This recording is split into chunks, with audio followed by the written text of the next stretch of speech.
Bonjour, comment allez-vous aujourd'hui? Voilà mes piliers de sagesse et de lumière. J'ai le plaisir de vous partager le deuxième. Regardez, j'ai le soleil pour moi, c'est quand même merveilleux. Le soleil qui est en train de se coucher doucement. Donc voilà, je voudrais vous proposer le mot du jour, qui est le mot regarder. Le regard. Le regard. En ces temps de confinement, nous avons encore plus de temps pour regarder.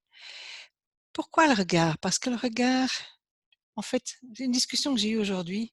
Qu'est-ce qui fait que ce Covid arrive maintenant? On a perdu le temps de regarder, on ne regarde plus, on fonce. C'est comme une voiture, vous êtes en train de conduire et puis vous oubliez de regarder le paysage. Moi aussi. Donc, c'est arriver à prendre du temps et regarder autour de soi. Et vous allez regarder les choses merveilleuses qui nous entourent. C'est avoir cette capacité de regarder. Regardez, je suis en train de regarder, tiens, que ce soleil est en train de faire une demi-lune sur moi. C'est quand même rigolo. Je vais là, ça fait un demi, je m'amuse à regarder. En fait, je suis en train d'activer mon âme d'enfant. Je suis en train de jouer avec ce soleil. C'est rigolo. Je me dis, oh, regarde, ça fait de l'ombre. Eh bien, je regarde, je me regarde. Est-ce que le matin, vous vous regardez? Est-ce que le matin, vous vous dites bonjour? Est-ce que le matin, quand vous prenez votre douche, si vous en prenez une le matin, j'espère, vous regardez la mousse, l'effet de la mousse dans votre main, vous regardez la mousse sur votre peau, par exemple, j'espère que vous utilisez du savon mousseux, enfin bon, c'est très chouette. Est-ce que vous regardez ce qu'il y a autour de vous? Est-ce que vous regardez les gens dans les yeux? Vous regardez le visage, la beauté de leur visage, l'imperfection de leur visage, c'est ça qui les rend beaux, la radiation qu'ils ont, qu'ils transmettent, c'est ça la beauté. C'est pas une beauté extérieure, comme un fashion model, un modèle inaccessible. Non, c'est pas ça la beauté. Est-ce que vous avez l'occasion de regarder, je me pose aussi la question, est-ce que je m'arrête pour regarder les feuilles des arbres qui sont en train de bourgeonner maintenant et des bourgeons sont en train de sortir, les feuilles sont en train de sortir et vont atteindre ce très joli vert transparent, translucide, qui n'est là que pendant une ou deux semaines. Regardez-le. Est-ce que vous avez l'occasion de regarder les yeux d'un enfant? Regardez les yeux d'un animal qui vous regarde avec cet amour inconditionnel. Regardez une photo, regardez quelque chose d'intéressant. Donc je vous invite à regarder tout simplement. Et quand les yeux sont ouverts, on se rend compte des merveilles qu'on a en face de soi, à commencer par soi. Alors on est tous imparfaits. On peut avoir un visage qui ne nous plaît pas, des défauts, etc. On s'en fout.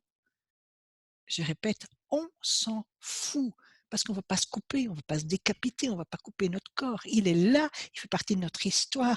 On s'accepte. Moi, j'ai mis du temps pour m'accepter. Mais non, enfin, ça arrive, enfin. Et je veux dire, je raconterai ça dans mon prochain bouquin, c'est quand on est éduqué par des personnes très jugeantes, on a appris à se juger soi-même ou peut-être qu'on se juge d'office. Donc c'est en fait, c'est taire son juge intérieur et faire en sorte que le coach intérieur soit beaucoup plus présent. Et donc c'est tout ça en fait le regard. C'est un regard, il faut ajouter le mot, un regard bienveillant sur soi, un regard bienveillant sur ce que l'on fait, un regard bienveillant sur ses erreurs, un regard bienveillant sur son chemin. Je rappelle, c'est pas la destination qui compte, c'est le chemin. Et le chemin, il n'y a pas que le chemin lui-même, il y a ce qu'il y a au dehors du chemin. Je vous rappelle cette jolie métaphore. Il y avait 2 Indiens qui allaient tous les jours chercher de l'eau à au puits et le puits était éloigné de plusieurs kilomètres et chacun portait, vous savez, le joug avec les 2 jarres et ils arrivaient, ils remplissaient les jarres. Il y en a un qui paissait toujours parce que quand il revenait chez lui, beh, la 2e jarre était à moitié vide. En fait, elle était poreuse et il a essayé de mettre, bon, il y a pas de silicone à cette époque-là, enfin, il a essayé de l'imperméabiliser, ça fonctionnait pas. Il a ajouté de l'argile, il a fait des tas de trucs, ça marchait pas. Et puis un jour, franchement, sur le chemin du retour, il était fatigué. Et puis il dit, mais enfin, tout ce chemin pour rien. Et il s'adresse à son voisin en disant, mais tu vois, regarde, j'ai de nouveau perdu la moitié de ma jarre.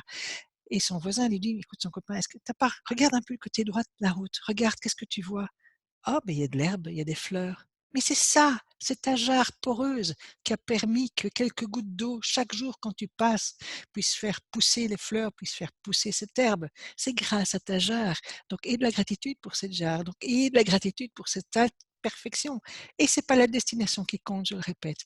C'est le chemin. C'est le voyage. Je vous souhaite une jolie journée. À très bientôt avec le numéro 3. Au revoir.